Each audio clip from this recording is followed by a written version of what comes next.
And my experiences as far as non-dowsing and dowsing was concerned started out initially in a place where we might call sort of nothing.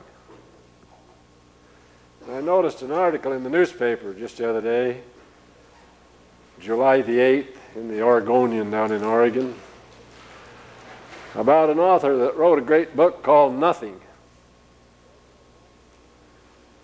And as I go about around talking about dowsing, to those who who probably didn't hear of it, and if they did, they didn't remember, they don't know what I'm talking about. If I bring up the possibility that I'm talking about water witching, most of them kick back and remember some relative, or their parents, or their daddy, or their uncle, or somebody who did it. And they have a vague idea, at least, what I'm talking about.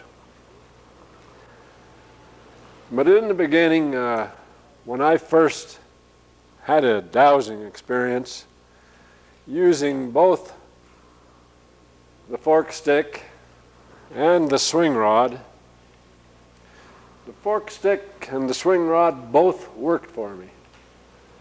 And I was astonished. And mostly I was astonished because if there was something that incredible going on all around me, how come I wouldn't have heard of it? And how many here among you, until you connected with some dowser somewhere or had somebody in your family, had really heard much about it? Is there many who hadn't? Yeah. And all I'd heard was just a few vague rumors, about somebody can take a stick or something and go find water. But I didn't have any idea what they were talking about. And that it would connect to all this great stuff we've been hearing all over this whole weekend, and more or less ever since we got into dowsing probably, or started connecting to people who did dowsing. But initially, in my first years, I didn't run into too many of those people, with the exception of the initial one, who I think may have been either guided by the devas or some angel, or sometimes I even commented maybe he was an angel, I don't know, in disguise, looked like a person, but who knows. There are stories that this happens sometimes.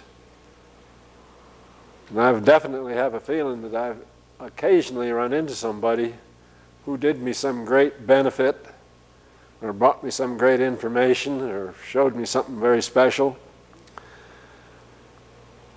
who, if they were not, as we might call a light being themselves, they were certainly seeming to be guided by them. And there seemed to be a connection. And before I became more or less aware that there were a whole variety of so-called earth energies, the only ones I was really aware of, and that's for the first several years that I dowsed, was the underground water and utility lines. And I had a very exceptional experience just within a few months of when I picked up a dowsing rod and learned how to use it, or a fork stick. And I've always liked the fork stick ever since, and the dowsing rod, and I've learned a lot more about this than I knew then. One thing I learned about a tool similar to this fork stick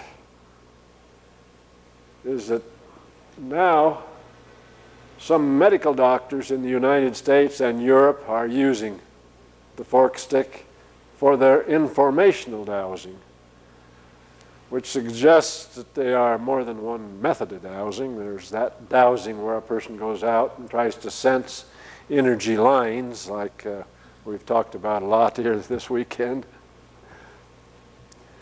And that's one of the things that really has interested me. But also, informational dowsing interested me. And initially I thought you needed a pendulum or something to do informational dowsing. Then I found out you could do it with your swing rod, and then I found out you could do a great job with the fork stick on informational dowsing. And I connected that eventually. It took time. A lot of this stuff came to me over a period of time. I'd go on a certain level of more or less some kind of a vague awareness of something happening here. And then I'd run into some great entity somewhere, like Maori, who brought me information about the monads. Never heard of a monad. Didn't really know what he was talking about. And how many here have heard of monads? 2 or 3. A few haven't. Well, in some ancient time, and I don't know just how far back, there was a belief in what you might call spiritual or religious circles that under God there were some kind of caretakers. I don't know whether some people probably thought there were some kind of divas or entities of some type, but in those religious circles they decided to call them monads. And each monad was the entity in charge of a select energy pattern in the light or in the invisible fields, in the unseen, which had form. Now initially that didn't make any sense to me because I didn't even realize that I was looking, because I was pretty much in the field of nothing as far as that dimension was concerned, or those realms. So there was a lot of nothingness around. And that I realize is where a lot of the people are who I try to talk to about dowsing, and they don't know anything about it. They probably walk away thinking I'm some kind of a nut. Because that's what I would have done to that, whether it was an angel or whether it was guided by the gods or whatever who came and taught me to douse. If he hadn't have came to me and carried on a little beyond the ordinary, and not only explained a little bit about what he was talking about, but wind up going and getting these dowsing rods and coming and talking me into taking them into my hands, which I probably would have resisted, ordinarily, normally.